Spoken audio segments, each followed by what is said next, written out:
Un saludo fraterno a cada uno de ustedes, en especial a quienes están pasando por pruebas duras en esta oportunidad.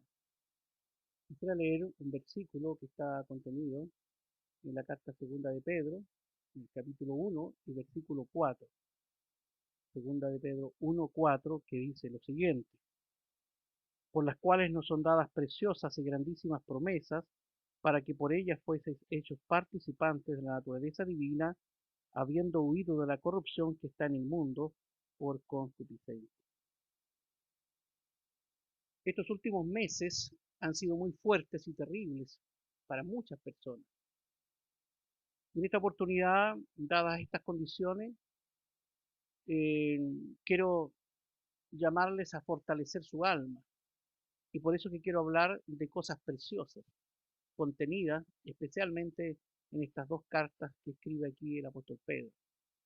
Aquí Pedro menciona posesiones que son preciosas eh, para Dios y que son posesiones preciosas disponibles también para los creyentes. Pedro nos está llamando aquí a pensar en algo precioso, en algo que es valioso, algo que necesita ser cuidado y protegido, algo además disponible como precioso para disfrutarlo, para atesorarlo. Hay muchas personas que tienen grandes tesoros terrenales, que poseen cosas muy valiosas, pero que aún así se pueden perder y que finalmente se quedarán aquí en la tierra. No se pueden llevar a la eternidad.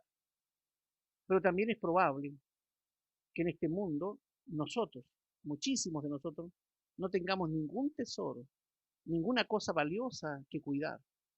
Sin embargo, a los cristianos, Dios nos ha dado en Cristo gratuitamente cosas preciosas que nunca perecerán y que nunca nos serán quitadas.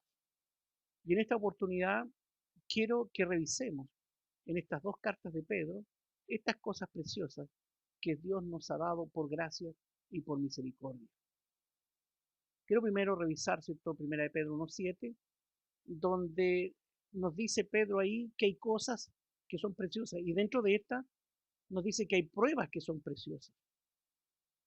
Dice el texto 7, para que la prueba de vuestra fe, mucho más preciosa que el oro, el cual perece, bien que sea probado por fuego, sea hallada en alabanza, gloria y honra cuando Jesucristo fuere manifestado. Cuando enfrentamos pruebas, claramente las consideramos como cosas terribles, que no nos gustaría enfrentar, que no nos gustaría pasar por ellas. Sin embargo, Pedro nos dice que las pruebas son una forma de fortalecernos y de ayudarnos. Tal como la refinación del oro, la prueba tiene el efecto de eliminar las impurezas de nuestra vida y llevarnos a una vida de santidad y a una vida mucho más cercana del Señor. En la prueba es donde recordamos y donde también aprendemos grandes verdades que olvidamos cuando la vida nos es fácil. Veamos algunas de estas cosas que aprendemos o recordamos. Primero, recordamos que Dios siempre está con nosotros, como nos recuerda ahí en Hebreos 13:5, porque Él dijo, no te desampararé ni te dejaré. O como dice el Señor allí en Juan 6:20, en medio de la tormenta, mas Él les dijo a los discípulos, yo soy, no tengáis miedo. También recordamos que aún las pruebas son planeadas por el Señor, no son imprevistos, no son algo que se le haya escapado de las manos al Señor. Nos recuerda Pablo en Romanos 8:28. Y sabemos que a los que a Dios aman, todas las cosas les ayudan a bien. Por las pruebas también recordamos que éstas nos ayudan a crecer en el Señor y en la vida espiritual. Recordamos también en las pruebas que siempre hay algo mejor que nos espera después de esa dura prueba. Recordamos también que aunque los tiempos sean malos, Dios sigue siendo siempre alguien bueno, misericordioso y lleno de gracia para su pueblo, para sus hijos. Es lo que experimentó Job. Después de sus terribles pruebas personales y familiares, finalmente él dice allí en su escrito, de oídas te había oído, mas ahora, es decir, después de la prueba, mis ojos te ven. Es decir, te he conocido de verdad profundamente, y él fue consolado y doblemente bendecido. Las pruebas también son una preciosa oportunidad para conocer mejor al Señor y para ser más fuertes en la fe. Pedro nunca hubiera visto a Jesús caminar sobre el agua si no hubiera habido una tormenta primeramente. Sadrach, Mesach y Abednego nunca hubieran sabido de la ayuda de Dios si no hubiera habido un horno de fuego en el cual fueran echados. María y Marta nunca hubieran sabido que Jesús podía resucitar aún a los muertos si Lázaro, su propio hermano, no hubiera muerto primero.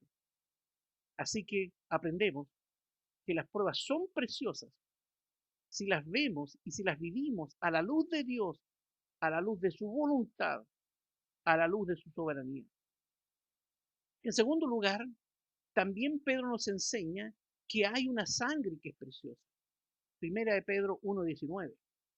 Dice allí, sino con la sangre preciosa de Cristo, como de un cordero sin mancha y sin contaminación. La sangre de Cristo tiene un gran precio y debe ser tenida en alto honor, en gran estima, en gran valor, la sangre preciosa de Cristo. ¿Por qué la sangre de Cristo es especial? ¿Por qué es tan preciosa? Quiero recordar algunas cosas. Primero, es preciosa porque obró nuestra propia redención. Fue el precio de nuestra propia salvación. Segundo, la sangre de Cristo es preciosa porque es la gran prueba del amor de Dios por nosotros, como Pablo lo recuerda allí en Romanos 5:8. Más Dios encarece, muestra, hace notoria su caridad, su amor para con nosotros, porque siendo aún pecadores, Cristo murió por nosotros. La sangre de Cristo es preciosa porque es lo único que puede limpiar nuestros pecados. Nos recuerda 1 de Juan 1:7. Y la sangre de Jesucristo, su Hijo, nos limpia de todo pecado. La sangre de Cristo es preciosa porque es la única sangre derramada por los pecados y que el Padre aceptó. Dice allí Juan 1:29, que es el Cordero de Dios que quita el pecado del mundo. No fue un cordero de los hombres, no fue el cordero de un dogma de la cultura, fue el Cordero de Dios, el que Dios envió y también el que Dios aceptó. Así que la sangre de Cristo es preciosa. Y por eso es que debemos apreciar su sangre y es por eso que debemos valorar su sangre. Porque lo que pasó allí en la cruz fue fundamental, porque tiene consecuencias eternas y gloriosas para quienes hemos hecho nuestra ese gran sacrificio y esa gran sangre. Fue cuando el Cordero de Dios derramó su vida en su sangre por el pecado, cuando el pecado fue expiado para siempre por esa sangre y la redención fue completada para todo aquel que cree. Pero tristemente hoy esta sangre es despreciada, esta sangre no es tomada en cuenta, esta sangre es pisoteada y es olvidada. Y nosotros debemos asegurarnos de que siempre estemos predicando y enseñando que la sangre y solo la sangre de Cristo nos hace justos delante de Dios, que su sangre es preciosa y necesitamos apreciarla, proteger y proclamar el valor de esta sangre de Cristo al mundo entero. Lo tercero que nos dice Pedro aquí es que hay también un Salvador que es precioso. Nos recuerda esto en 1 de Pedro 2, versículos 6 y 7. Leo allí, dice, he aquí pongo en Sión la principal piedra del ángulo, escogida preciosa, y el que creyere en ella no será confundido. Cristo es la roca de gran valor para los que creen, y su valor está más allá de toda nuestra comprensión. Cristo es la roca eterna de los siglos, es la roca de esquina, es la piedra fundamental. Recordemos por qué Jesús es precioso para los hijos de Dios. Primero es precioso porque Él nos ama con amor eterno, dice allí Jeremías 31:3. Además también es precioso porque está siempre preocupado y ocupado de nosotros. Por eso el llamado que nos hace Pedro, 1 de Pedro 5:7, echando, dice, toda vuestra solicitud en Él, porque Él tiene cuidado de vosotros. Es precioso el Señor Jesucristo porque atiende nuestras necesidades, se compadece, como dice ahí Hebreos 4:15, porque siempre está cerca para ayudarnos, como dice el Salmo 46:1. Dios es nuestro amparo y fortaleza, nuestro pronto auxilio en las tribulaciones. Es precioso Cristo porque pagó el precio máximo para salvarnos. Entregó su propia vida. Como dice el Evangelio, Él puso su vida por nosotros. Por todo esto y por mucho más, Jesús es un Salvador precioso. Así que nuestro Salvador es precioso porque nos perdona además. Porque cuando vamos a Él arrepentidos y con un corazón contrito y humillado, Él no nos desprecia ni nos echa fuera. Él es fiel en perdonar y restaurar al corazón confesor. Dice primera de Juan 1:9, que si confesamos nuestros pecados, Él es fiel y justo para perdonar nuestros pecados y limpiarnos de toda maldad. Además, dice Pedro, que no solamente hay un Salvador precioso, sino que también hay una fe preciosa. Segunda de Pedro 1:1 nos recuerda esto. Simón Pedro, siervo y apóstol de Jesucristo, a los que habéis alcanzado fe igualmente preciosa con nosotros en la justicia de nuestro Dios y Salvador Jesucristo. Así que la fe es algo preciosa, tanto la fe subjetiva o creencia, como también que es don de Dios, y como también la fe como sistema de creencias, de doctrinas y de verdades reveladas. La fe es preciosa porque es un don de Dios y porque sin fe es imposible agradar a Dios y porque es el único medio por el cual podemos ser salvos, es a través de la fe en Jesucristo.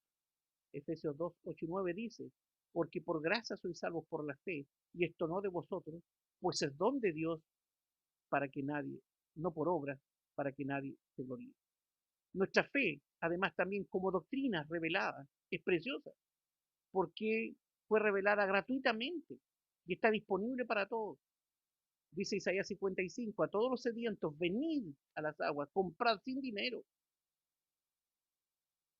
Es preciosa esta fe, porque está abierta a todas las personas, sin discriminación alguna. Es preciosa porque es completa, porque está completa y porque nada hay que agregar. La revelación ha sido terminada. Es totalmente una obra de Dios, es la revelación de Dios para el hombre. Es infalible, es eterna, es algo que se puede y que debemos vivir. Es nuestra única regla de fe y de conducta y de práctica. Es preciosa esta fe porque debemos, ¿cierto?, cuidarla y protegerla. Debemos contender, como dice Judas, por esta fe que ha sido una vez dada a los santos. Debemos proteger nuestra fe contra los males de nuestros días y difundirla además por todos los medios que nos sea posible. Por último, Pedro nos dice allí en 2 de Pedro 1:4, el texto que hemos usado de base, que hay además promesas preciosas para sus hijos. Dice el texto allí 4, por las cuales nos son dadas preciosas y grandísimas promesas. En esta última declaración nos dice Pedro ahí que hay promesas de Dios que son valiosas y que por lo tanto debemos tenerlas en gran estima, cuidarlas, valorarlas, tomarlas en cuenta continuamente. Recordemos algunas de estas valiosas promesas. Está la promesa de su amor eterno por sus hijos. Tenemos la promesa de su presencia con nosotros, como Cristo mismo lo dice en Mateo 28:20. Y aquí yo estoy con vosotros todos los días hasta el fin del mundo. Tenemos también la promesa de su provisión diaria, abundante, permanente. Filipenses 4:19 lo dice Pablo. Mi Dios pues suplirá todo lo que os falta conforme a sus riquezas en gloria en Cristo Jesús. Tenemos la promesa de su gracia, como el Señor le dijo a Pablo, bástate mi gracia. Y tenemos además la promesa de un cielo y de una vida eterna en Él, como el Señor lo recomendó y como Él mismo, ¿cierto?, lo dijo a sus discípulos. Voy pues a preparar lugar para vosotros, para que donde yo estoy, vosotros también estéis. Se han dado muchas cifras sobre el número de promesas contenidas en la Biblia, pero no tenemos seguridad de eso. Pero sí una cosa es clara, que cada promesa que Dios hizo, Él la va a cumplir, porque Dios no miente, porque Dios no nos va a defraudar, porque tiene todo el poder para cumplir y hacer lo que Él ha prometido a su pueblo. Así que las promesas de Dios, hermanos, son para apropiarnos de ellas, para usarlas, para tomarlas en cuenta. En este mundo no hay nada seguro, pero las promesas de Dios son lo más precioso y seguro, especialmente en estos momentos difíciles. Como hemos visto entonces, por este versículo que hemos leído, Dios nos ha dado cosas muy preciosas y valiosas. Quiero preguntar, ¿las estamos considerando como deberíamos considerarlas? ¿Estamos descansando en estas preciosas y grandísimas donativos que Dios nos ha hecho como cristianos? ¿Las estamos además transmitiendo, estas preciosas y valiosas verdades de Dios, en medio de tantas cosas difíciles, angustiosas, amargas? Estas verdades preciosas que Dios nos da son realmente, hermanos, un bálsamo para cada uno de nosotros en estos momentos angustiosos. Y si tú no tienes consuelo y eres víctima del temor y angustia que producen las adversidades y nunca has acudido a Dios, yo te llamo a buscar al Señor.